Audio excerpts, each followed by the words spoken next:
good morning, everybody, and it's so glad to be here. And I'd like to thank Matthew and Regina for inviting me and giving me this opportunity to talk. And I think when Regina sent me the email, I was excited to be in this presence because when I give talks, it's primarily to people who are cut from the same cloth as I am. Techie people, talking to techie people, and we just talk in the same echo chamber and think that the stuff that we build are going to benefit the society. And that has been my thinking ever since I got into higher education and academia, is how AI could be used to benefit our lives. And that has been part of my dissertation as well in the early part of this century. The last few years, something changed, and I'm going to talk a little bit about that. I wanted to move away from focusing on what AI can do for us, because I've noticed a whole lot of reliance on data, and not a lot of common sense. And that's going to be a central theme in my slides. It's all fine when Netflix makes a mistake in recommending the wrong movie. It's all fine when Amazon doesn't give me the exact product that I'm looking for. But it gets a lot scary when I was self-driving cars, and I got a video on that. Because I got interested in this because I was concerned about safety. That's another theme, because we're talking about mission critical, we're talking about lives. And that's the reason why I shifted my research from looking at what AI can do for us, what can we do for AI to make sure we're safe. Okay, so that's going to be a theme throughout. So I have the word trust. We are nowhere in having the trust. And forget about trust. Even if I say I have a trustworthy AI, how do I prove it to you? How do I prove it to you? And if I say I proved it to you, how do you verify it? Does it say trust but verify? How do we do that?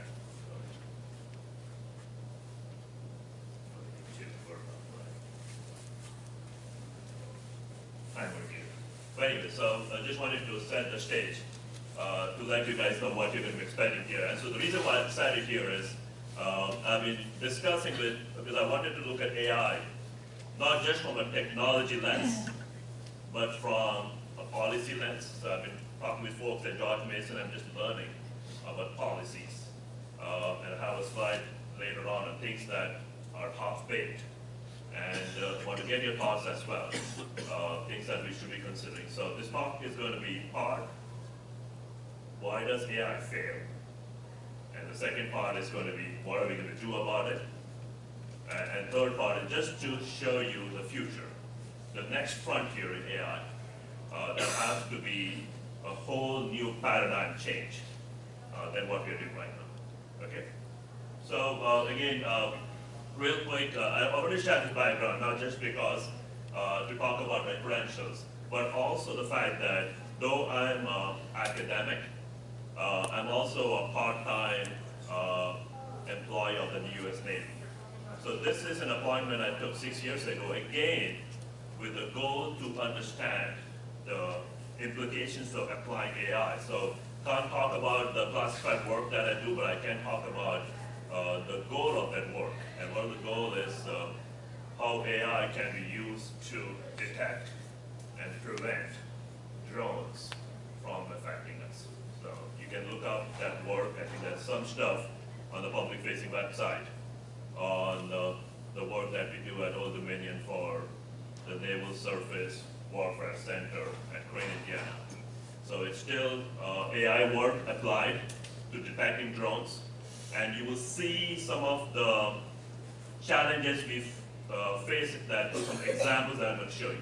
Okay, so we built it to detect drones, but then we are in the phase where we are encountering some challenges, and I will allude that during my presentation. Again, my broader thesis is trying to understand threats. If you notice, it's all about protection.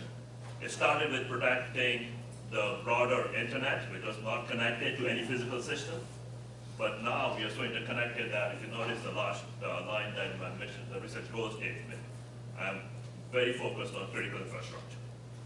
And I'm doing a lot of work with the Department of Energy, trying to figure out power grid safety is one of my biggest concerns.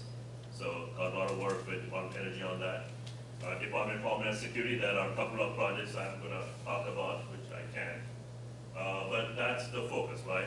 AI being used for critical infrastructure security can be frustrating. Okay, so that's the central pieces. Just to level set the definitions, I just didn't know where we are in the nomenclature and the vocabulary of AI. Just wanted to set the stage. When we talk about AI, we are talking about not describing what we have going on, but predicting and prescribing. The prescription stuff is very challenging for me because I have this work going on with the Naval Surface Warfare Center, and they want me to develop something so that the commander can make a decision.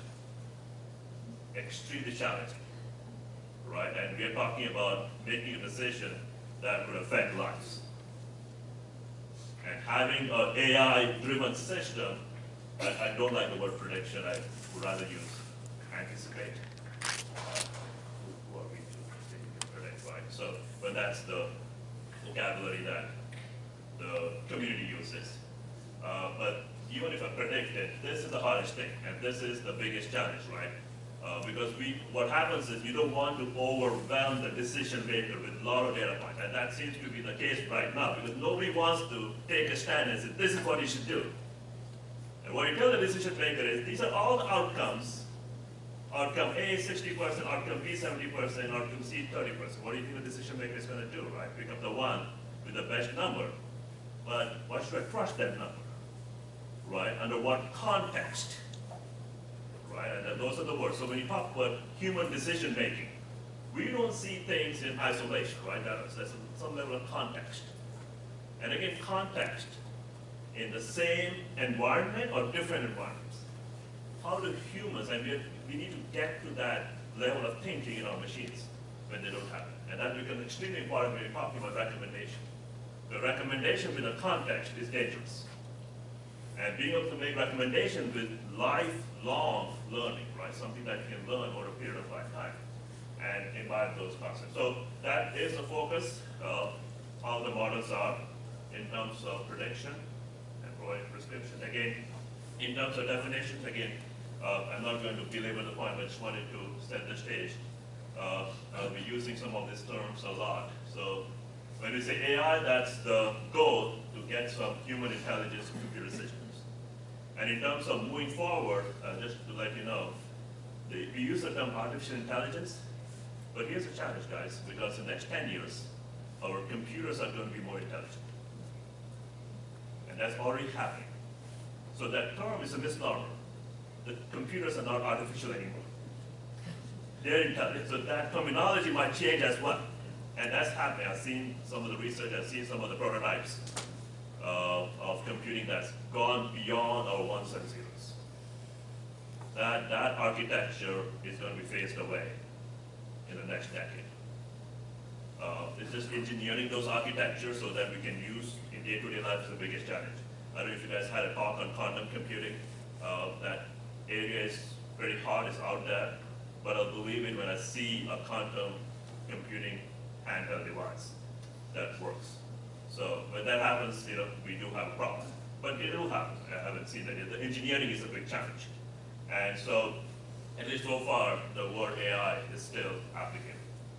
But most of my work is on machine learning. So that's the power behind AI. And that is that mathematical model, which you saw in the previous slide, that looks at data, does some statistical analysis, does some math stuff, you probably know, I've done some statistics, and tries to provide you the actionable insight. And that's the focus of the talk today. How reliable and how trustworthy are those mathematical models? Okay. Because right now, much to my chagrin, they're very much reliant on data. So this is in our community, we call this bottom-up learning. versus the top-down reasoning. We have a lot of bottom-up, we got a lot of sensors on devices, sensors attached to us, sensors all over the place, collecting data about us, bottom-up, and not a lot of context, not a lot of proper framing done. So that's a reasoning piece. So how do we combine the reasoning with what we observe? And that still needs to be worked on. Again, these are all half-baked ideas that I'll try to frame up later on. So again, I talked all about the challenges of artificial intelligence, right? It's a great success story, right? So everybody's talking about it. So I don't have to, you guys have seen this in the news. So it started with the ImageNet challenge where you had the ability to recognize images, and then it went into a lot of different sectors. I'm working with Centera Healthcare on a similar topic because they are interested in using AI to do some of the medical decision making. And again, I don't have enough time to go into everything, but if there's time, I can talk a little bit about what we're doing with Centera with AI decision making. Again, smart manufacturing and so on and so forth. So I don't have to say that it's hard if my students are not working on this, then they're missing the hardest topic. In terms of the, again, I'm just setting up the stage so because I'm going to be using this a lot. And this is critical, right? And you will see this coming up in some of the topics I talked about. I mentioned about the over-reliance on data, and that is where we are stuck at. The Googles and the Facebooks, again, they're probably listening to me right now. They overly rely on centralizing all your data and then running their machine learning models on them, right? And so that is a challenge, right? So when I work with DoD, they have sensitive and classified data. Doesn't work, right? So when you have sensitive and classified data that you cannot send it to a centralized location, what are you going to do about it? That was a dissertation topic, but that was my dissertation on how do you learn without sending your data to a centralized place? How do you learn in place? How do you share the knowledge, but not the data, right? If we want to learn from each other, you don't have to share all the data from your day-to-day life. If you can capture that and succinctly share the knowledge, then can we integrate that disparate knowledge and make sense of it? Okay? So that's the challenge right now, trying to figure out how to get away from this whole data management infrastructure-based intelligence that we have to knowledge sharing. Okay, we're not there yet, but this is the state of art and state of practice that we have. The machine learning, again, that's the science and the math behind it. And so this is my dissertation. I have students, every student works on one specific model depending on the business needs. So for example, the student who is working on the drone detection tries to figure out what are the operational environments for drones. I've got a student who's working with Centera on making decisions for healthcare. The same thing, identifying the needs, defining the requirements, and then building this model, which is your mathematical model. Once I know what your operational needs are, whether it's healthcare, whether it's DoD, because every domain has specific operational requirements. And then what is the goal? Right, so when you talk about using AI, what is your goal? Is your goal to improve your operational efficiency?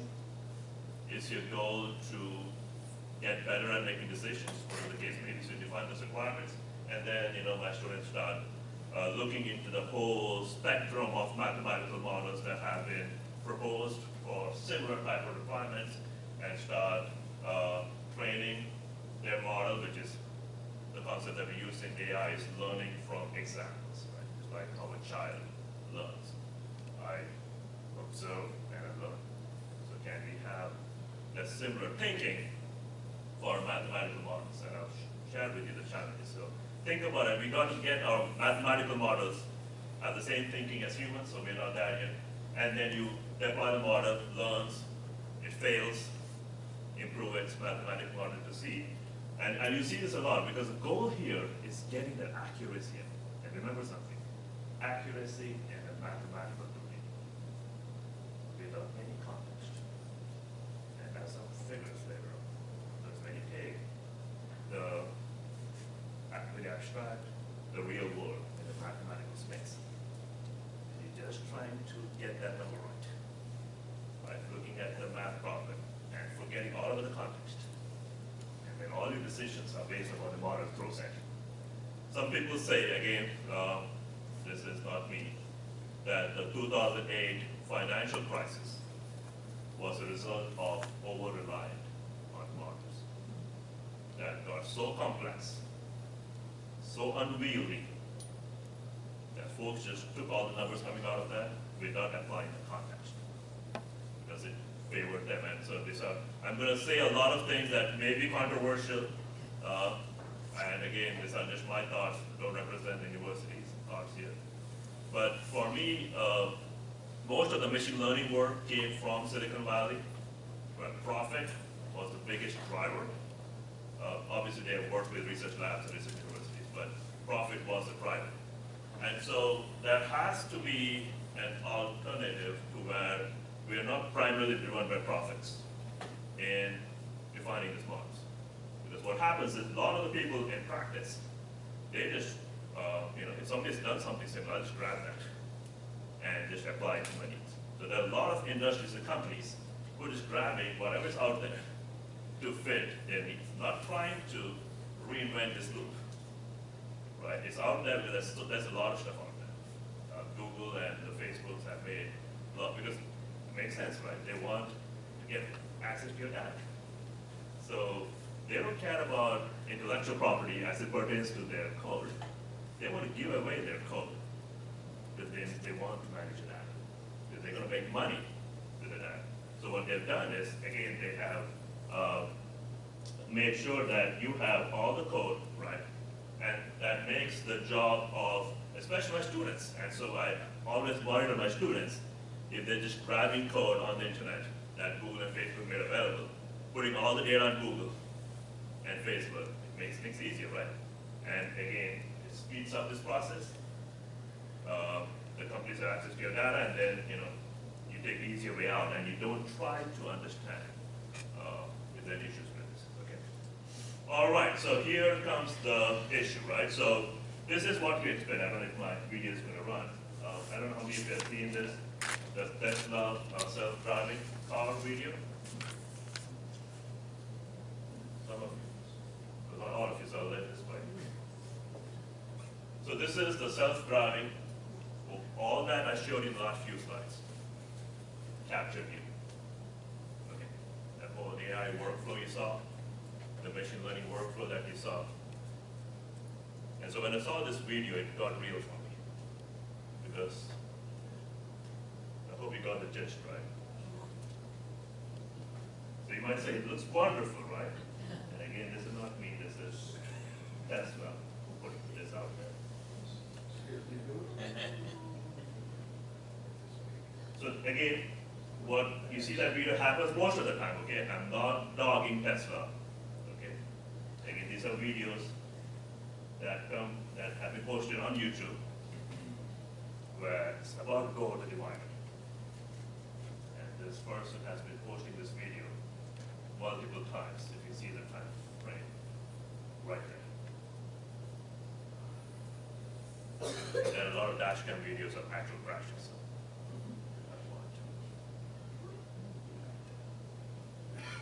That's another one right so close to the concrete there.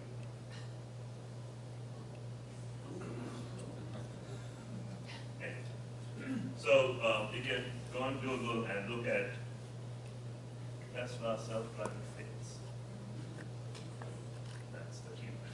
So again, so there are, and so that's a concern, right? So, and why does it happen, right? So again, I'm now getting into the meat of that. Again, I'm gonna not get too techy here, right?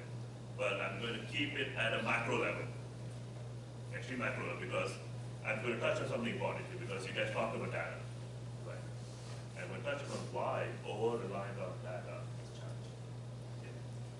So, on the left-hand side, you see the picture of plane that the machine learning model, while it was being trained, was able to 90% accuracy. If I see that again, I'm going to label that as a plane. However, with a small amount of noise, if you see that noise, it's extremely small.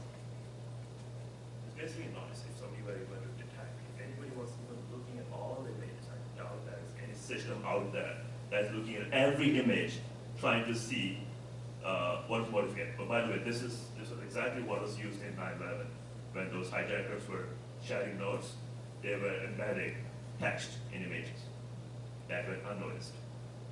Okay, and we have done some analysis to see how much text, secret text, can embed in an image and send an email that will go unnoticed.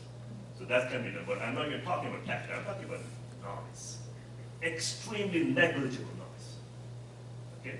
That, again, I'm saying attacker induced, but it doesn't have to be attacker. Could be different ways how that image was captured, right? Noise gets it.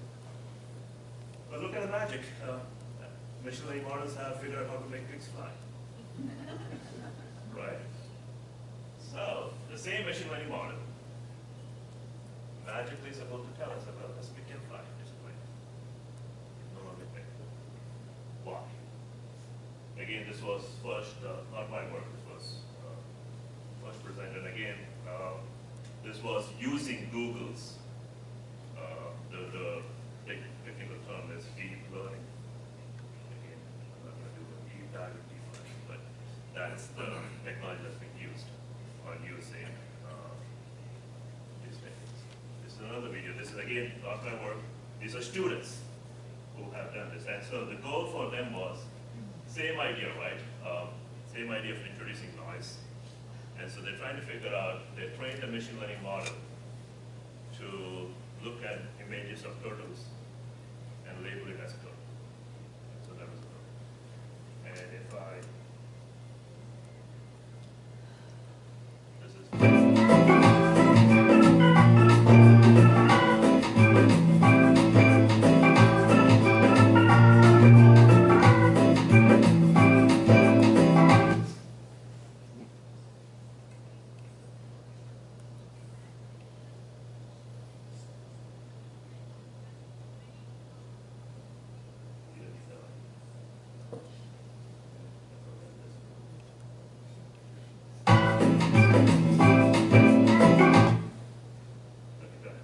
so you notice on the left-hand side, you see those bar charts that were showing the classification, and you notice that initially it was classified as a turtle, and then misclassified as a rifle. So you see the rifle. So again, small changes, and you see that rifle label just exceeding. Just with small changes. And so they have more such videos if you're interested. And now it gets even much scarier, right? When you apply the same concept of introducing noise and then you mislabel it as something else. Okay. And then there are other videos of rifles. You just change the orientation and FSS. Again, so the big picture is over-reliant on data and how dangerous that is. Because the one thing that we haven't done a very good job is how do we trust that data? How do we trust the source that is sending us the data? Because if you don't trust the source and you can't trust the data, how do you trust the analytics? That's derived entirely on the data, right? Because you know the term garbage in, garbage out. So, and again, what I showed you was very small inducements. So somebody might say, well, we can detect it. Well, it's so small that we don't detect it in most systems. So if you can't be checking every image, the whole pipeline that I showed you, that's going to slow down everything, right? Because if I'm looking for the noise, that noise is introduced every time. So, and you remember what I told you earlier? Netflix and Amazon had faced this problem for decades. It didn't matter much because they were making recommendations of movies and products. So who cares, right, if they make a mistake when you do that. So why does this happen, right? It starts with the data collection phase, right? So what we need to focus on is, if you look at the title, looking at machine learning from a reliability lens, which is not been done, and to the entire workflow, right? How do we make sure that the technology is reliable? So the data collection process has to be sanitized to make sure no noises are introduced. Then are the algorithms. So when I talk about the noise, what I showed you in the previous examples were just noise in the data, but the algorithm too, which is just a bunch of rules. What if somebody were able to inject bias in the rule? It happens a lot, and again, I got some examples on how those algorithms make comments on our societal norms, right? So when algorithms are supposed to be, or are used in sociology and psychology, without any legal and societal norms built into those algorithms, right? Because we are talking about these models used across the landscape, all sectors, all aspects of society. The same model hasn't been changed. That's how they make money, right? I work with these companies. I know they use the same model. Whether it's healthcare, whether it's manufacturing, they use the same model. They don't. I actually went through the whole process of working with the IBMers and Googles to find out, and I found that they're so reliant on data, right? They just want to grab the data, use the same model, there's no innovation on the model, because they feel that they're going to make money with data. The data is how they're going to make money, and that is their mission, right? So not a lot of innovation happening in making sure that the algorithm, how do we make sure there's no bias? How do we make sure the algorithm is fair? How do I prove fairness? Because there are big decisions being made based on these algorithms. I'm probably jumping the gun here because I got some slides up there, but I just want you guys to. And then you got this inference piece, and I talked about this non-random noise. So I'm not talking about noise, I'm talking about an attacker knowing this workflow and injecting that noise. Because if you got sensors up here, I could be in a parking lot injecting errors. If I got access to airspace like you do, so I could inject, sit in the parking lot, send a signal to make sure that sensor that your machine learning algorithm dependent on introduce that noise point. And are you reliable? Because what is happening is that machine learning models the rules are so tight that if you deviate slightly, it's going to misclassify. And that's what's happening. The mathematical model is extremely tight. It's almost like, my students say, why is your grading scale so tight? In order to get a grade, I got to be 93 to 100. Then you just curved a little bit. So that's the problem. That it comes with knowledge. That's the analogy I can provide you. They're extremely tight. You got to be the 93 to 100, otherwise you're average. You know what I mean? Okay? And humans don't operate like that, right? We are not that definite. We are not so objective all the time. Right? And so the thing that we talk about, the gut feeling, the common sense, the context, how do we have a mathematical way? And so the techie people, people like me don't get that, because I see everything in a mathematical lens. Because if I don't see the mathematical lens, I just don't know how to prove it to you. And that's also a function of how I've been trained. And people of my ilk have been trained. Right? It's a big part of it. And I'll be the first to tell you, I'm not the expert in this. I recognize the progress, and I know we got to do something about it. But if I dig down to see, am I the right person? I'm not. I know the problems. I have to work with people to find out how to solve this. And there's going to be a whole lot of sea change in terms of what we define as mathematics. That's just driving all this. And what we can do to change that. And they're funny deployment. Again, I just put Google, IBM there. They're the ones who benefit from this a lot. And in this entire workflow, every piece, how do we put that reliability lens? How do we make sure that each of the workflow is robust? The robustness is key, right? I'm not saying that I can do anything about stopping this from happening. It's almost like saying I'm going to stop getting phishing and spam emails. I'm not going to stop it. you're going to send it. But is my email agent robust enough to make sure that it's going to be always classified as spam? Right, so I'm not going to talk about stopping that. That's for some other folks to work on. But how can it be robust? And so it's sad, right? It's in the cyber community, we call this the cyber survivability, the resilience. We don't even talk about finding the attackers, stopping them. We're talking of surviving. But I use the same analogy as human beings, right? Are you going to stop viruses and bacteria from coming to your body or not? What do we do? Good lifestyles, good genes, and just good practices so that we're resilient. The same properties, same biological properties that make us resilient, can we incorporate that in decisions? Direct me if I'm going too far. I can go on forever. Just give me a hard time. Okay, so what's going on, right? So the biggest challenge is learning from examples, right? And again, I'm not going to go techy, but just to give you a bird's eye view of how all this machine learning algorithms work. So they see everything in the real world as a bunch of sets. So you see the set over there? The set for cars, and you can probably see why the thing was faster as a thing. Mathematically, you probably see that animal too close to the car, right? A little bit of noise. You see that boundary between the car and the animal? So if you notice, for human beings, it doesn't make sense, right? I would never misclassify a dog as a plane. I might misclassify different breeds of dog, right? I might do that. I'm pretty sure all of you guys would say that's great. You guys know a German Shepherd from Poodle, but I may not. So, but that doesn't make sense for human, right? Because it's not from the human sense, right? Because what is happening is the process is that's the space it operates in.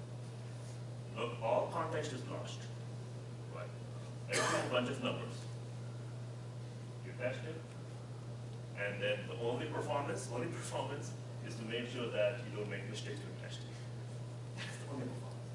If you create a worldview like that, right, then everything is conditioned on that worldview, not the world that we live in. I want you to at least capture that. Again, I'm not going to go into mathematics, but that is a critical piece of every machine learning algorithm that's out there. That's a central premise. The way they are different is, the amount of time they take, just the speed at which they do things. But the general thesis remains the same. We're going to group all the objects in real world into those spaces. Question? There's no airplane in there, so there's no way the dog can be there. That's right. In this case, that's right. And that's true, right? So that's my work. What I see is what I'm going to tell you. I've never seen it. So the challenge is what we expect is what we have trained. Again, some of the times when they do the training, it's said, nicely, maybe in this parking lot over here. But does that mirror the training environment? Does the real world mirror that? If I see something different, and that's where you see the difference, right? If something slightly changes, right? It's always like, when my kids, when I teach them to take a test, and if the teacher changes the question ever so slightly, they can answer that, right? But if you teach the concept, right, not teach to the test. So we do the same thing with teaching kids as well, right? If I'm very prescriptive in teaching my child, provide those questions, and you're going to see this question, this is how you're going to answer it. But if I teach the kid the concept, and then whatever question comes in that worldview, they can apply it. So we have the models, this is what you see, and this is what you're going to tell. And anything beyond that, you can't help. Okay, so why are they unreliable? So this is, again, the last time I'm going to show some math in it, and then I'm going to go into bigger ideas. This is where we are. So you see that narrow boundary? That's our decision makers. You deviate ever so slightly, we don't discuss it. What we need to get to is this, where we have some wiggle room. Right? So we are not that tightly bound with those rules. Right? So that's where the human thinking comes in. Right? You don't make those mistakes because you use your knowledge. I have this work on transfer learning. Why can't I take the knowledge that I learn from one environment to another? Why do I have to create treat every environment in isolation? Why can't this be a lifelong learning? Right? So that I don't have to grab data and sensors and values all the time. Right? Because I grab a lot of the knowledge, because there are universal truths. Right? There are universal truths in healthcare, there are universal truths in transportation. You know, when you drive, you can, a cop once told me that if you have a 5-year driving experience, you are an expert driver. What he's trying to say is that you have seen so many environments, you learn so much, you're able to transfer that knowledge to whatever you see, right? Because when you're driving, you're not constantly looking at all your cars, grabbing the signals, and making a mathematical decision of whether you're going to change the lane or not.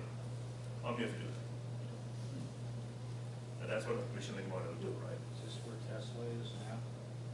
Well, I don't know, somewhere in the middle. So, they're probably better than that. But then there are those edge cases. You saw the divider thing. You saw that, and again, I wanted you to show the video. I don't know if you saw the timestamp. That was 4 months ago. Right, so I'm not picking up a video 3 years ago. Okay, so I want to put that into context. This is again, the same person. I've been following him on Reddit, and he's been posting his video every 6 months, just to let the Tesla community know that in spite of their claims, still goes on the divider. Right? Why does it do that? So what's missing? So what is missing is the human presence, right? We need a human perspective, and again, this is my challenge. How do I capture this? I understand that. My students understand that word. Grab those pixels from the images, put that into a mathematical framework, apply some statistics, and tell us a dog or a cat. You got problems like this, where dog is classified as a cat. So, what is human perspective? And again, I want you to chime in. You are humans, right? So when you look at this image, how would you classify a dog versus a cat? What would be your discriminators? Big nose, Great. hanging out, Very good. Excellent. Sounds like your song was nice. floppy ears. Very good. Amazing. We need your intellect. Guess what you're going to see? Right there. Right there. Really? Wow. How much you pay me? Talk to Google. Google doesn't like that, but you know what Google does, right? Every pixel that they are trying to, because we didn't even look at the green background, right? But that's what it does. First, I have to get rid of the background. A lot of work in doing that. So what Google says is, question. Does it consider characteristics, personality characteristics? No. Only visual. And you'll see that I've got a picture of it. Yeah, you're right. You're talking about context. Question. Okay. Is it possible to simply show the computer massive amounts of dog, show it massive amounts of cat, distinguish between them, and let the computer decide what it thinks are the distinguishing characteristics? Okay. Possible. As a learning. As a learning process. So this is what we're talking about, right? So I didn't ask you how did you learn that. And if I were to ask you how did you come up with that, I don't know. I don't want to put you on the spot. I just like dogs better than cats. It could be just that, right? So again, so this, to your question, and this is the challenge we are facing. This is why people like me are not equipped to come up with that.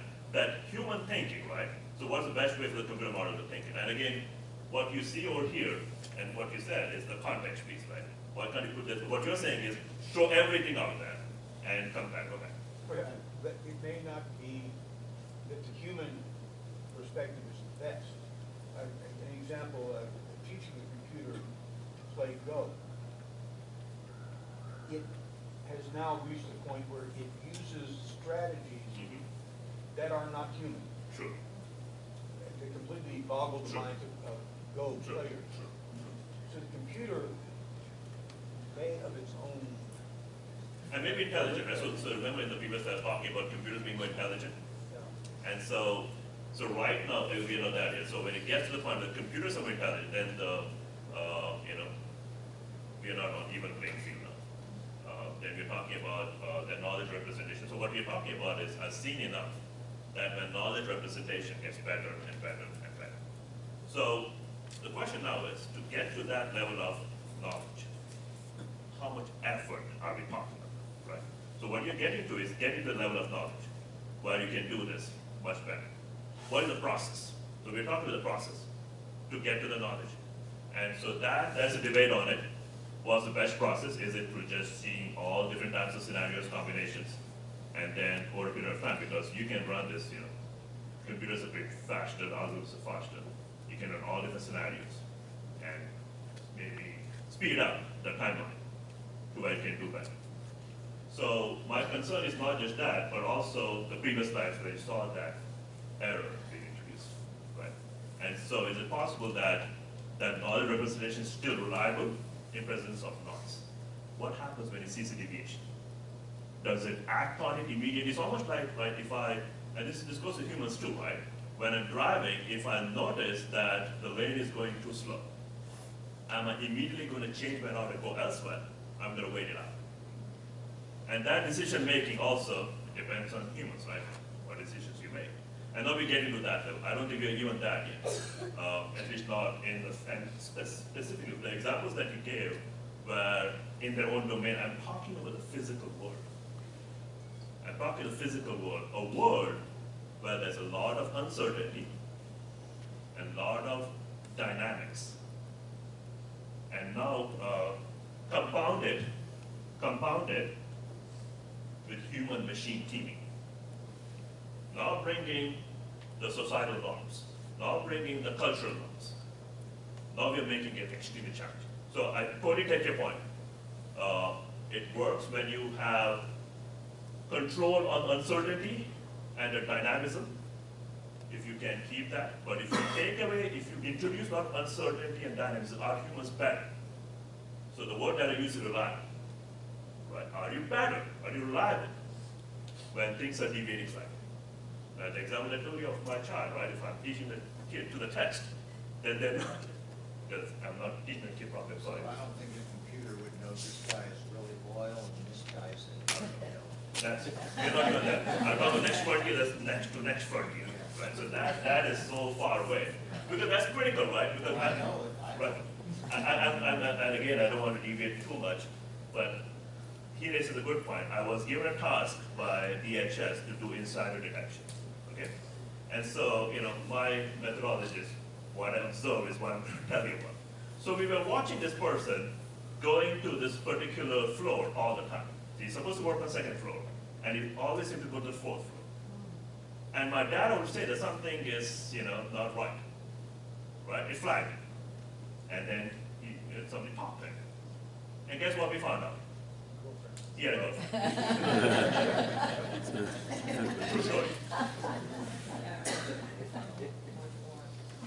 Right? True story. And again, you want to dig in, but to let you know that we're not there yet. And I don't know where that program is again. I was not given any more funding. Because there are too many false positives.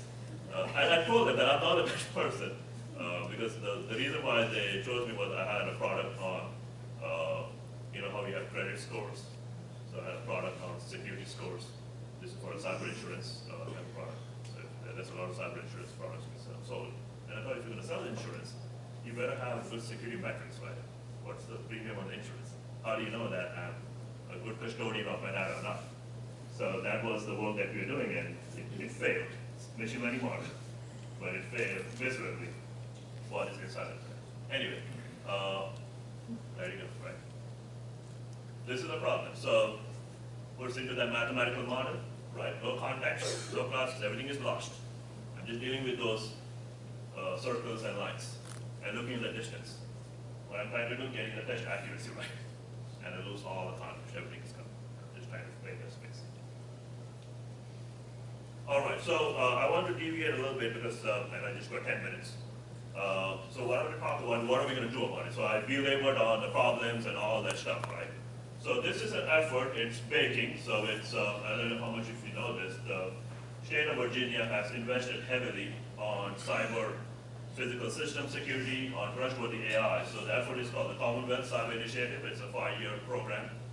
And a bunch of us universities, all from Virginia, are collaborating on these bigger topics. And I'm here to solicit some feedback. So if you look at how we are looking at the next frontier of AI, okay, I want you to look into that blue box, right? So we want to make sure that the next frontier of AI has reliable and verifiable methods, right? We want to verify that the model works. So the self-driving car, I want to verify that I'm not going to go over the divider even before you start driving, right? I want to verify and prove it to you that you will not go over the divider. I have to define those safe regions.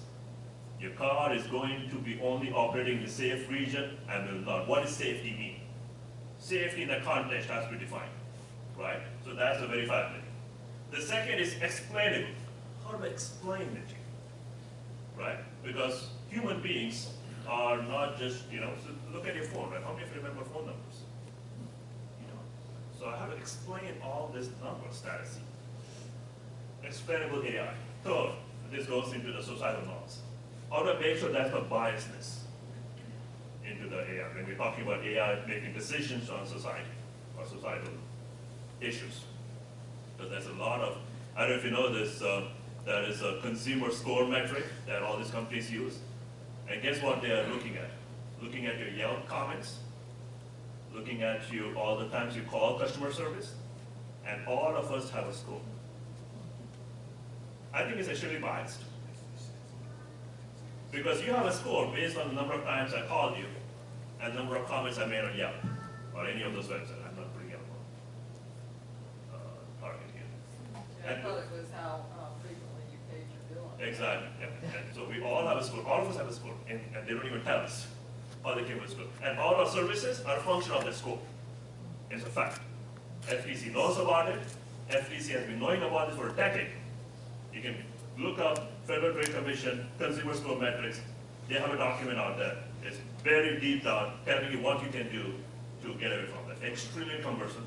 None of us will do it. There's so many things. Again, that goes into the fairness and the biasness. Extremely biased. I looked at it, well, I hate to say this, but what they're trying to figure out is, are you a lifelong customer or not? And the service is a function of that. Okay, so if you're somebody who posts a lot of comments, they know that you're going to switch. And then the services that you get are different. They're tracking all this stuff, and that's a score. And their lobbyists are making sure that this has come to the front page here. But FTC has it. This is not just me. FTC has put the report out there, and you can look it up. For the life of me, I don't know. Again, that's not my realm. I'm not in the policy realm. I can write papers, hope people get cited, but I've seen that I'm reaching the plateau, and that's what I'm here. Privacy preserving, and that's my DoD work.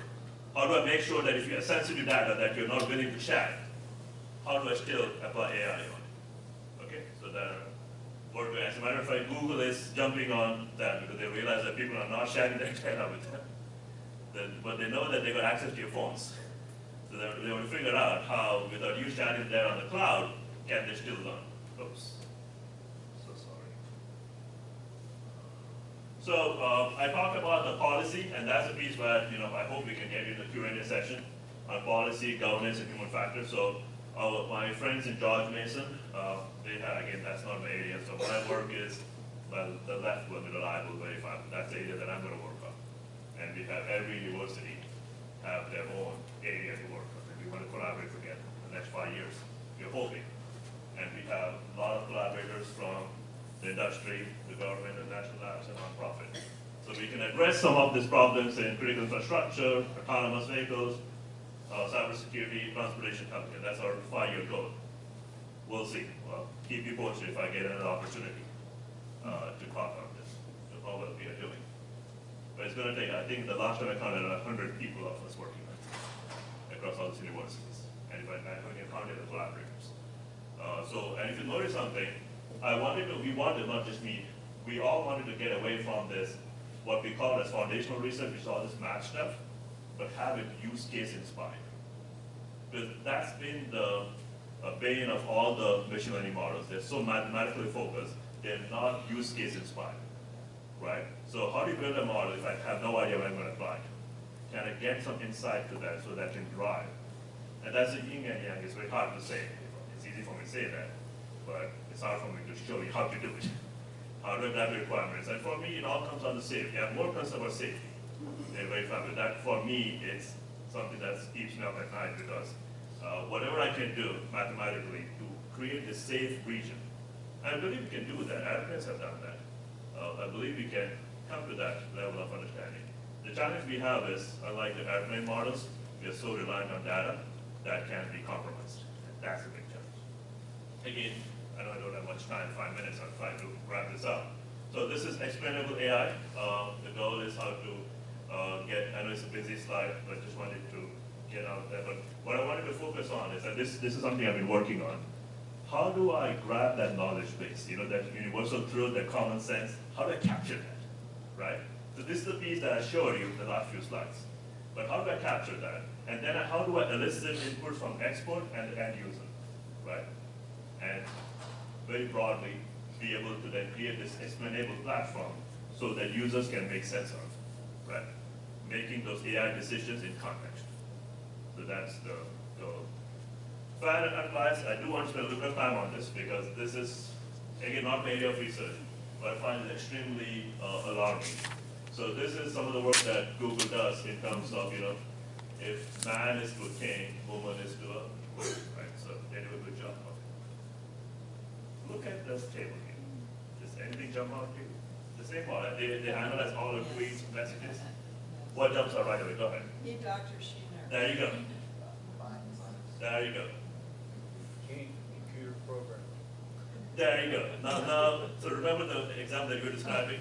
This just throws that out of the window, right? How do I now capture the societal norms, right? And because it's being used. That's the part that bugs me. It's being used. It's being used for half a decade or more. It's driving a lot of decisions and policies. I know that. And that's the piece that concerns me because not only we are unfair, we are biased. Because you saw the map, right? Look at the distance. You should look at the distance. If you look at the distance, it probably makes sense, right? Because you're not putting the context. You're looking at numbers, right? And the same thing happens, and a lot of people depend on analytics, right? Again, I follow professional sports a lot. And they use the same thing, right? And again, I don't care about it, it's just entertainment.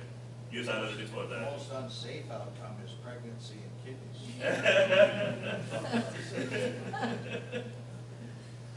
So these have been used for 10 to 15 years. Nobody cared about it because it's not changing our life, right?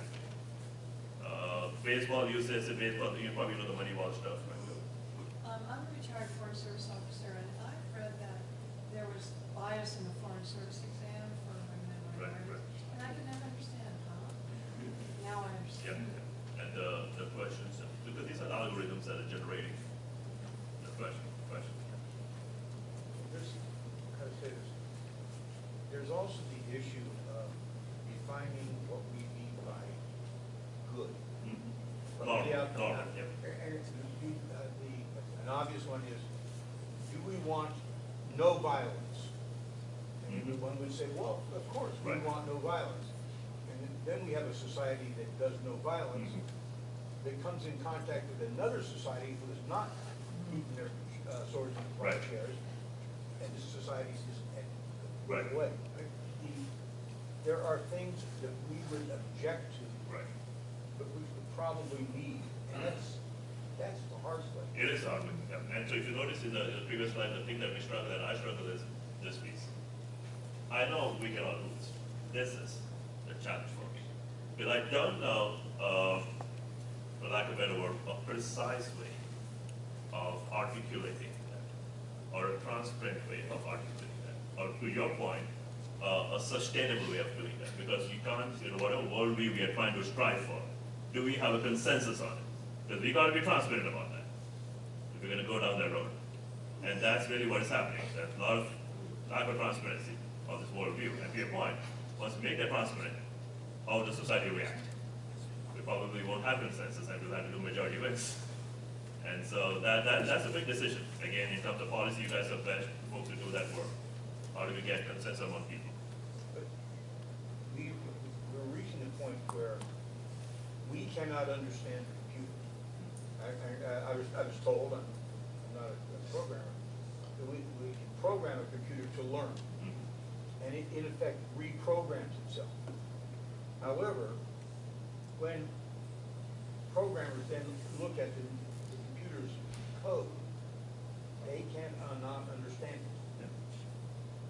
So we reached the point where we're making computers that do better. The computer's reliability is better, but we don't know how it did. And to your point, that's that verified. How do you verify this execution? How do I verify that this is my output I'm looking for? How to verify that? So there is work going on where, again, it's not done very well, where you map out the code's execution as a bunch of logical steps, and then you try to see whether those logical steps make sense. You automate that stuff. It's that. But to your point, how do I verify it? How do I prove it? That because if I'm using the code to operate a crane, to move things, how do I prove it to you that I have looked at all the possibilities, all the stimuli, all the behavior possibilities, and I can tell you that they all operate in the same region. Right? Within the realm of possibilities, and be able to do that. I think I'm running out of time, so I'm just going to quickly, the main things, file and unbiased, privacy preserving, where share the data but share the models. Again, I'll get to it if people are interested in this. Again, natural language processing. I'll skip this. If you're interested, so DHS is funding this effort for disaster response, where they're basically looking at all the documents on planning and how we can plan better. Again, AI-driven disaster, so FEMA is using this. I'm extremely concerned about how their planning is affected by this. We'll be interested to see how they do this work. There's work on emergency response networks, again, text analysis, trying to figure out all the aid supply network so that we can coordinate the resources pretty quicker and make sure aid goes to as needed. So how do we make sure that that is not effective? If I'm an attacker, how do I attack the workflow so that it becomes harder? This is on public safety. Again, the same concept, depending on sensors. Are we getting the correct knowledge representation to do that? Again, stuff that's going on, smartphone for senior living, that's a big push for getting away from detecting your activity based on your phones, but having signals map your whole image and then figuring out your activity, right? So all the signals are creating basically human image representation of you and tracking everything that you do. And what if that's biased? Right? So it's happening, but the trust and the biasness and fairness has not been verified. So because we're trying to do human activity recognition based on all the sensors that are grabbing data from us. This is some work on my cybersecurity stuff. I'm just going to move forward. This is another stuff that I'm working on, the human level reasoning. The work is getting away from the data-driven paradise. Big topics, common sense, and human-machine intelligence.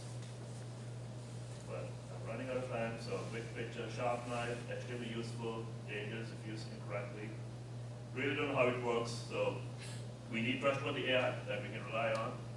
And AI for me, safe, explainable, reliable, verifiable. Hopefully this decade we'll get to it, then it is ready. So that it's not just being used by Netflix now. Sorry that I had to rush to the slides. Thank you. Yes.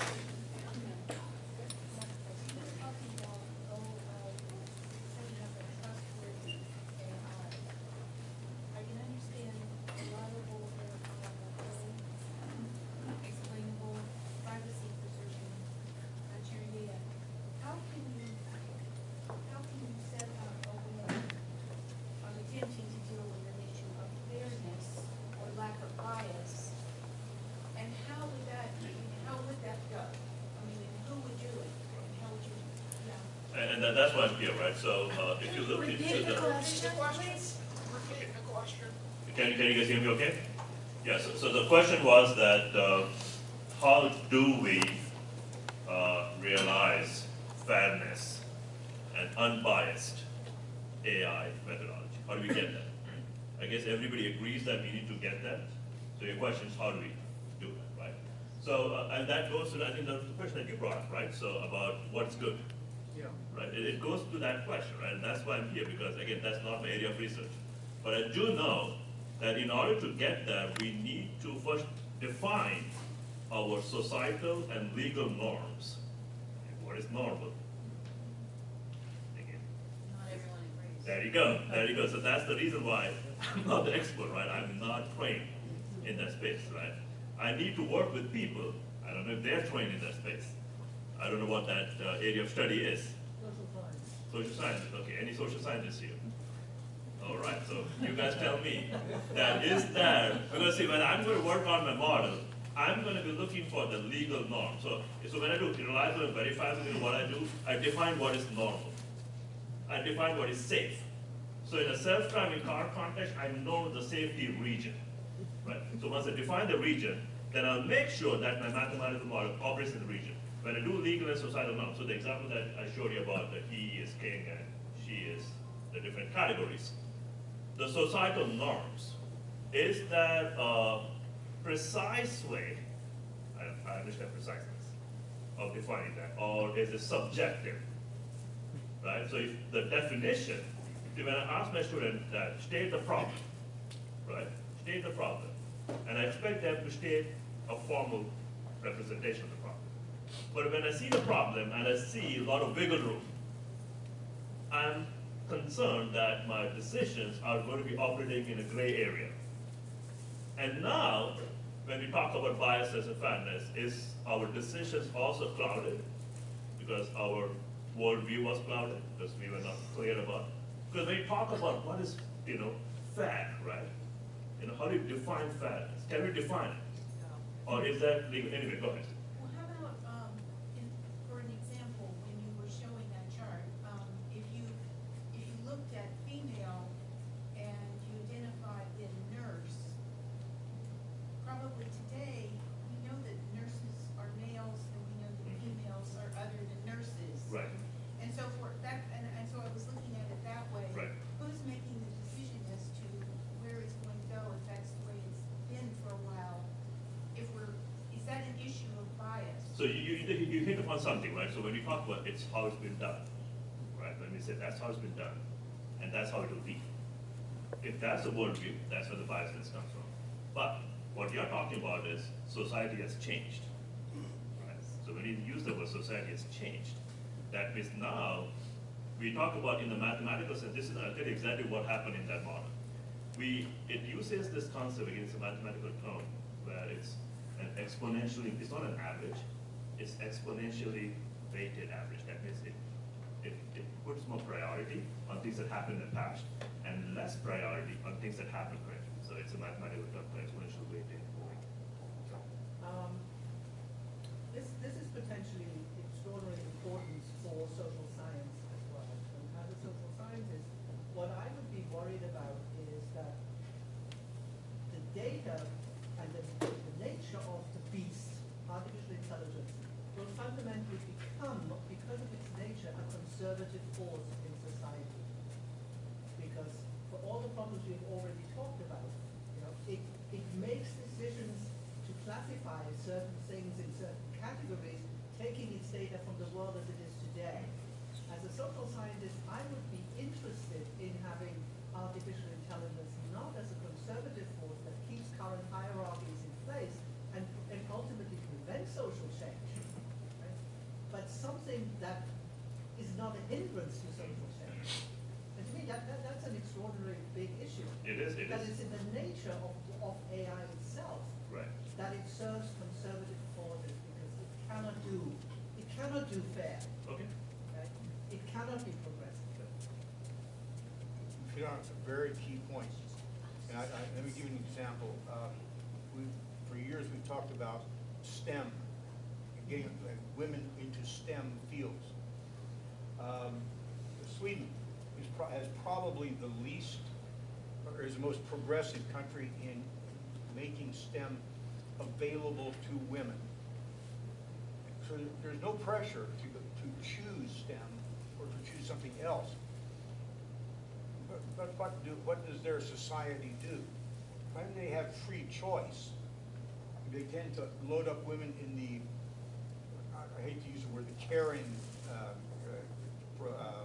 professions, and men who are more just show me things in STEM. So what we have though is how to phrase politely, that your goal is actually in variance with human nature.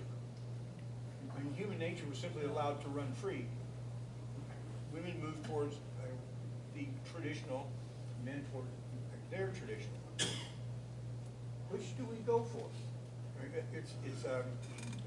Do we try to convince our AI to push our society towards what we would call fair, or I'm trying to say this without being prejudicial, but where we are not imposing a political agenda on society. This is a real. And that's the reason why I wanted you guys to talk, because it's not my area, because I knew I was going to get into that space. I wanted to come from you guys, not from me. But yeah, that's why I don't have an example. The reason I don't have it because it's not my area, right? Because if you define what is good, or when you hit on that, I was hoping we were going to get it. If you define that, if you notice in my frontier, I'm deriving the policy from you guys, and I'm building the mathematical model. It's going to come from you guys. I'm not going to define it for you. But I think the argument is very strong that capturing what exists today doesn't necessarily True. capture what is today. True. True. It's just. So that table that you saw, so Google analyzed data from 25 to 30 years, just to give you some time frame of how much. Yeah, my question is, how much policy is out there to guide AI? Because to me, it seems like companies can do whatever they want with AI, no matter what happens. You showed us Tesla and National Highway Traffic Safety. How did they approve the Tesla to get on the street? And even bigger, the 737 MAX that killed a lot of people, it was an AI mistake. The pilots couldn't override. I'll give you a data point. I had this question 3 years ago. I'll give you a data point that will tell you the answer. I asked my student to look at the White House visitor log. So you probably heard his question, right? Yes, would you hear? Yeah, but can you repeat what you said? Okay, so I had the same question about why is there no policy, right? Why are the folks in DC, who knew about this, why are they not doing enough? Why isn't there a policy that drives this? Remember, all this stuff has been going for 20 years. I had the same question 5 years ago. I asked my student, look at the White House visitor log. Folks who visit the White House. Guess what I found? The tech companies showed up 365 days a year. 365 days a year. Okay, I wanted to do some statistics. When I saw the data, there's no statistics here.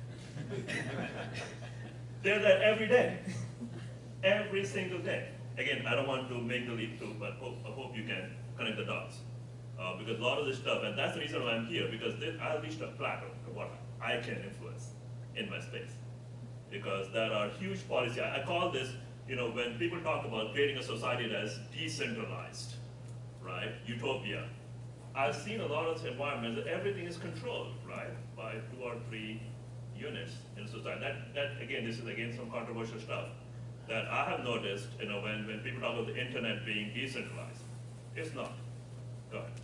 And just to piggyback off that, when I did my research on the Boeing, it turns out that FAA don't certify the 737 MAX sensor. There you go. Boeing themselves certify for themselves Right. that sensor is That's good to true. go. Look at all the employees at FAA, and you'll figure out the decision makers at FAA. Again, controversial stuff. So the stuff that I'm saying, right, if you really look into it, is who has the big kahunas, that's the stuff that really drives this, right? We can talk ad nauseum about stuff that we can do, and I've seen that I was curious about another question: is the internet truly decentralized? And guess what I found out? It's controlled by 2 or 3 companies, right? They can turn it off and control everything. If you look at, hey, if you all have different IP addresses, it's all open. No, it's not. You don't notice all the 2 or 3 companies they basically created the shell companies, but you don't really know how many companies. There's a question. Yeah. Yeah. I have piggybacking off of what someone said up there, like they were saying how like women are always associated with nurses and men are always associated with doctors. I feel like that runs off like our history. So like getting girls into more STEM programs and things like that helps like change the narrative Right. for algorithms and things like that.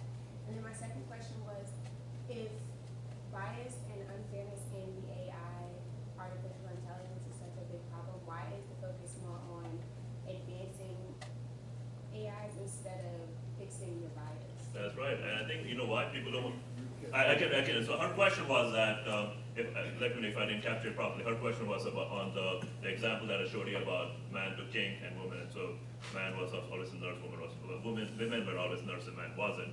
So her question is that, why isn't more done to, decrease the bias? I don't want to say be fair, I would rather use the word decrease the bias, or have the bias reflect societal norms. Maybe that's the right way to say it, whatever societal norms are. Why isn't there more work done in that space, right? I'll tell you why, right? Again, people who work at Google and all this AI folks, they are people like me, cut from the same cloth, same training, right? They know, the traditional way of doing things, gather data, run all this algorithm, provide decision making. What they don't know is be able to work with Regina, the social scientist, right? They tried, maybe they failed, right? Try to work and maybe incorporate her thought processes. Maybe that took too long. And they felt that just grabbing sensor, that is too easy to grab data. Because why? They're driven by money. And I was talking to somebody earlier today about, if your driver is money, what are you going to take? The path of least resistance? Right? Grab data, make decision. Why? Money's my driver, right? I got to make money, right? But when we're talking of AI and mission critical safety thing, money can't be the only question. Yes? I was thinking that there's another side of the coin there also about if it's supposed to be factually driven so that you have reliability in something that's verified, then you have to take social norms as they are.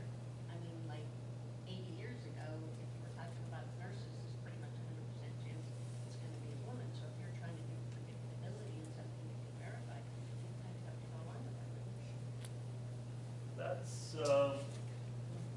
That's a point of view. I still believe, again, the social scientists can chime in scenarios where the reliable, I get your point about that what you're trying to get is the finance probably is a byproduct of verifiability. If I can verify, then. Well, you want it to be predictive of what's happening, and what's happening is factual. So if you're not using the facts as they are now, then your predictability. Right. So verifiability, yes, but the reliability is a different problem. Reliability is being robust, but verifiability. If I can verify, so I can tell you this, the biggest challenge in AI is measuring AI, right? Metrics in AI is the hardest thing to do, because when you say verify, how do I verify, right? So am I going to have a number attached to it? And so do I use that number to then prove? And so is that number absolute, right? So now that brings up that question that how do I trust and verify this number? Plus, how do I make sure that this number that I've provided is verifiable in all contexts? So we got to get past that, and that is going to be the hardest problem, is measuring AI. And so I'll tell you this, and again, this is another big topic out there. The computer science and computing field have failed in providing reliable and verifiable metrics. Okay, they have not done a good job on it. But aren't you also then incorporating bias, because you're making a decision that nurses shouldn't just be women, that you want some men to be nurses too, but that's a bias, not based on fact what's happening in society at the time. That's the point. I was trying to get, how do we capture that, right? So are we only going to focus on what is happening? I call it the societal norm. What is that, right? When you say we are making the decision, societal decision, based on societal legal norms, again, that's legality too. I don't want to just say societal norms. I'm pretty sure that's a legal framework under which you can do it. How do I combine the two? Again, not the expert in this, but I feel that the societal and legal framework needs to be defined to where at least, I'm not saying we can perfect it, but right now it's missing, to your point about it doesn't have it, right? All it has is data, and I've seen this before with no context, with no common sense, with all the frameworks that we know, whether we use, to make a decision is absent. So you're collecting data, and the data is changing. Why isn't that incorporated in? Is that because somebody's watching them to make sure they complete To the? his point, right? That's what you're getting at. That's what you're getting at. That do the companies want that level? That his point about Boeing. Why didn't Boeing welcome the transparency? Why didn't Boeing could have said, hey, come and do the checks all the time. We would have had the disasters. Again, some of the challenges they're facing is because these companies are not, I think there was, in Regina's description, I like the word transparency. Lack of transparency. And it goes against everything that businesses value, right? They don't want to be transparent because then they know that you know how they're making money. That goes against the central premise, right? Any businessman, my grandfather's a businessman, he used to tell me, I'm never going to tell you, I'm not going to tell the customer how exactly, I'm making money because then he or she knows about it. The word bias has a negative context, right? We're all biased in one way or another. We talk about air safety. The last 10 years of flying in the United States have been the safest decade in air transportation ever. So, did that methodology work? Well, yeah. By that measure, it worked fine. It's been doing very well. Equality. Is that a good thing? Well, for example, do we want to push universities to offer programs equally? That is to say, do we want the same number of people studying lesbian dance theory and physics? I'm sure we do that in the athletic field. Remember when we had to have all the women's teams? I'm not proposing that we should be biased, but I'm just simply saying that people are different, and before we push AI to do something that we want it to do, what he's talking about is deciding what is the correct goal.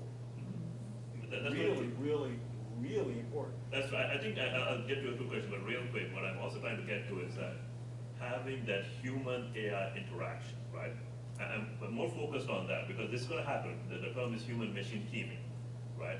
I'm going to team with somebody who has the same worldview or at least those frameworks in place. Not to say that which way they favor or not, but I'm not going to team with somebody who is just a capability, right? Doesn't have that worldview, the common sense. We do this with humans, right? Birds of the same feather flock together, and we work with people who reason, have the same critical thinking like we do. And we're going to face this with machines as well, right? Again, that was just my thesis, but you had a question. So this question, I think, is to your role as a professor. So Right. You're working with a lot of college students. Right. So I'm interested in just your reflections on the role of ethics, ethics in education and ethical decision-making. Right. And where does that interact with machine learning and Right. AI? Just, broadly more specifically, are students getting Right. any background in that? They are, but not from me, because because the reason why I say that, I don't want to be glib about that, but I'm not the expert in that. So I'll give an example, right? So I do a lot of this cybersecurity stuff, and so that requires a lot of ethical hacking, right? And so you collect a lot of data. When I teach cybersecurity, I want to teach students to think like a hacker. I don't want to teach things the right way because then they don't understand how the hacker is going to get it. But that's the flip side to that. And I've been burnt really bad because I create this, in a lab environments where students can do ethical hacking. And I tell the students all the time, don't get out of this walled garden. And the last 3 years I've been trying, and the Old Dominion University security staff has been very, very kind to me. But they cut me off this year when students, despite my request that don't hack machines outside the walled garden, right? The ethics of it, right? I'm teaching you tools that help you understand the other side, but don't use it. So when I teach students that, hey, you can use your access point at home, and that is going to allow, I'm going to say something controversial, that allow you to, basically conduct privacy attacks on at least, your entire neighborhood. Don't do it. I'm going to teach you, but then do they listen to that? So I'm not able to convince them. I have to tell them and teach them, but do they act on it? They always do, because after the class they tell me, hey, guess what? Your method worked. I said, why? I told you not to do that, because it's a privacy attack, because they're able to see all, because I tell them how, your wireless Wi-Fi stuff is only as good as your password. And they figure out, I only need to guess the password and all the tools. So I struggle with that, because I try to, I don't teach ethical, I implore. But then I don't show them, again, I don't know whether I'm not teaching the right way, and I can always tell them that, don't practice this at home. I create this environment for you. You can access the environment anywhere in the world. Please only conduct an experiment in that environment, nowhere else. And I still have situations where students don't. That's one quick follow-up. Do you think that the reason that they don't listen to you in pouring is that they don't have enough of a background in ethics to understand the why? I think it's nature. Again, my take on it is human nature. You know why? Because that is conditioning over the whole, that whole the troll business, right? You can go anonymously post something. The ability to, you won't say that in public, right? Nobody's going to come up here and say something profane to me, but they're going to do that behind a computer. They've been doing that for years, and that conditioning, no, this is not going to come back to me. I'm not attacking you. So this was, again, I'll get you real quick, but this is the whole debate on, is your wireless access point, isn't it, again, this was a debate with the student. He was telling me that it should be the same thing as me sniffing or going through your trash can, because you put your trash can outside the house. And I said, really? Yeah, it's the same thing. He said, your signal propagated outside, and I'm standing next to the trash can. Whether I go through your trash or go through your signals, it's the same thing. And that's the debate, that's the ethical debate. And I was saying it's not the same, but he said, legally, I'm allowed to go through your trash. Why isn't the same thing applicable for me to legally go to your signal? Because I didn't come to your house, but your signal came to my house. Your trash came to me. So it's fair game. So that's the debate, right? So I tell them ethically it's illegal. Not ethically, it's actually illegal. Just because signal came to me, I should not be allowed to decode your signal. But well, what if you threw the trash at me? Won't I open the wrapper? And so that's the debate. You had a question? There is a legal distinction there. That is, but to your point about the struggle that I faced, my life. Do you think that AI will ever become relevant in kind of global level when data sharing can't occur in many areas or many lots of countries? And so I can get to the topic on privacy, preserving machine learning, where you can learn without sharing your data. That means I need to get your permission to run those AI algorithms on your device. Right? And I repeat the question. Say Are you again? ever going to get permission from certain governments Yeah. to use their data on a particular So I'll give you another example of where this has been done, right? So this was the same situation with cloud computing. When the cloud was offered as a service, the DoD shied away from it for a long period of time. I don't know if you follow the news. They're no longer shying away from it. Guess who they gave the contract? Okay. Anyway, so just to say that for a long period of time, I've been doing this work for the DoD, and they would say, no, we're not going to share stuff in the cloud. We don't want to stuff on Amazon. We don't want to stuff anywhere. We want to keep here. Just to let you know, the U.S. government has now agreed to put their data on the cloud. That is managed by a private entity. I'm just going to lay it out there, you can just look it up. Just to tell you, to your point about whether this will still be applicable to AI, if they have allowed a private company I'm pretty sure they come up with the best scheme out there to preserve the privacy. But they are dealing with a private partner. A private company is handling the DoD cloud. Now, it's already happening. And again, I haven't seen the proposal, so I don't know how they're doing it. But, what's that? Bad. Okay, anyway, so, but, to our point, I just want to stay, to your point about whether it will happen, it took them 10 years to get a private company manage their sensitive data, and they agreed, they gave a $10 billion contract. I think it will happen, because they allowed them to gain access to the data. So I don't think that's, this is DoD, I don't talk about other governments, I don't know if they have also done something, I'm talking about this Department of Defense. So yes, that's one example of that. This is a totally new area to me, but it is so frightening.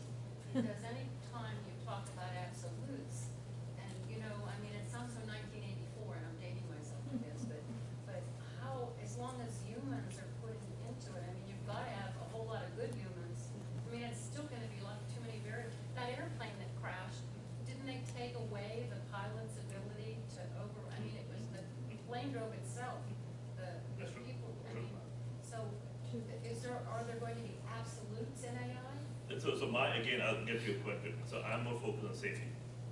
So all the stuff that we're talking about, fairness, bias, societal stuff, we will have challenges with it. My focus is on safety. So again, that's my central theme. Well, you win, though. Yeah. Yeah, I think in the safe region, which is the whole reliable piece that I work on, I want the machine learning to be reliable. That for me is the absolute case that nobody should die. Right? So let's set that stage. If we use AI, can we at least make sure that because of AI, people didn't die, right? So let's at least, because we are not there yet, right? Let's get that out of the way, because AI is going to be a big part of our critical infrastructure, our power grids. It's already happening. And so let's make sure that a breaker, and when I talk to my power people, they always say, I want to make sure light keeps on. So I have to make sure that that substation, the breaker, doesn't lose its power, because it's AI-driven analytics is doing all the demand response stuff. I need to make sure that it's not affecting it. So that's my goal here. Other questions about the biasness stuff, great questions. I just don't know whether we're going to come to consensus or not. I think that for me is a challenge, but I want to go ahead. Do you think that there's going to be a point where AI is going to overrule human input? I'll tell you what, the way, It already does. the word I use, artificial intelligence, the word artificial is going to go away because the machines are going to be intelligent. So you got an intelligent machine, which is the hardware that's intelligent, on a software that's intelligent. When they start thinking, that freaks me out. It is happening. I'm sorry, but that's an area that basically has neural networks, not only the software, the hardware. So your hardware is basically the brain, the hardware mimicking the brain. It is hardware thinking, not the software piece, right? So the hardware itself, 10 years, even less. I've seen those machines, and so they have been cooked in the lab, and in the next 5 to 10 years, you will see it. Because that's what I'm more scared about machines being intelligent. There's also a generational issue. A couple of years ago, I was working with J7, and autonomous weapon systems. The kind you can turn to them and say, the commander's intent, go kill her, I'll kill the enemy, and they know how to do it, and they have parameters for it. The older guys, oh no, we have to have absolute control over those weapon systems, which means you decrease their ability to, say, like go out when everything is jammed. Well, you can send them out and just go out and do their thing. They don't listen to the jamming. It's a good weapon system in that sense.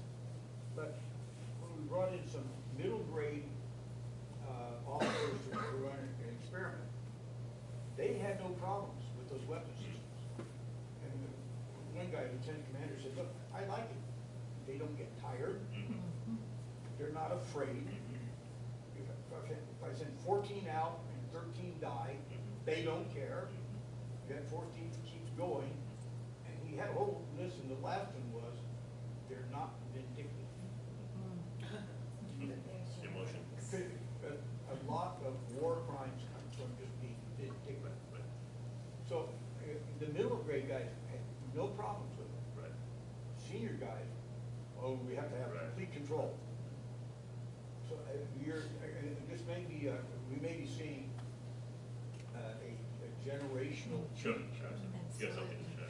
You mentioned the interaction of human and machine, and while you bring the argument of generation issue, but our policymakers are of older generations, but they are giving those companies the ability to give AI control. Basically, AI is taking the wheel because in some instances, the humans cannot override AI with the issue with Boeing, with our cyber attack against Iran. We were able to hack their nuclear system or one of their nuclear plants and make one of their tubes spin faster than it should be by, Right. Stuxnet. and it made it overboil and blew it up. Right, right. And you said you were working with the Department of Energy on power grids. So can we override those systems in DOE on our power grids? So I think my answer to that again, for me, the central thesis is, can those AI models at least guarantee safety? You know, the guarantee piece. We are not there yet, so that is my thing. You got to guarantee. If you can't guarantee, then I have to have a way to intervene. And so how do we achieve that, right? That's the yin and yang, right? So if you can, this has to be a hard line, that if you cannot guarantee, if no safety guarantees are made by this model, I'm not using it. If you don't draw the hard line, then money is driving that process. Because you are allowing the fact, incorporating something where you don't have a hard line, where you know that model. You know, when they do those crash tests for cars, I'm pretty sure there are some metrics to make sure that airbag. So why can't we employ the same concept, the same process, to make sure the airbag comes out? You know, I'm not going to be killed, right? So that's where I'm coming from. That and because I can't override it because an accident happens, I don't have the ability to intervene. It happens in a matter of a second. I want the system to guarantee that I'm not going to die. So until the model provides the guarantees, we're not there yet. I can tell you, I've seen all the research, all the Googles, all the Stanfords, they still cannot mathematically guarantee. You saw the safe region I was showing you? They're unable. I'm talking of any scenario, I want to make sure, because my life depends on you, right? And that's the next frontier, that mathematically you got to guarantee that. And that's why I keep imploring this thing, so that hopefully the policymakers and folks who are using these models can demand for those guarantees. Isn't it possible that we want to do the exact opposite of self-driving cars? Because if we have 50,000 people dying on the highways in the United States every year, we don't want a full guarantee. We want to put those cars into place when they can drop that number down to 48,000. I haven't precisely defined what guarantee means, but I think you know what I'm getting at. So again, how precise you want to be, that I think has to be clarified, because I don't want all that I'm saying to be the enemy of profitability. I'm not against profits, right? I don't want everything that I'm saying to be enemy of getting work done, because then it feels like what he said. Here he comes again, talking about all the bad stuff, and we can't operate or use our machine. I don't want that to be the case. To follow up on that, I was talking to a friend who's a RAF pilot. His buddies fly for British Air. They were asking the question, how much time, when you have a 14-hour flight from London to Hong Kong, how much time do you actually have your hands on the controls?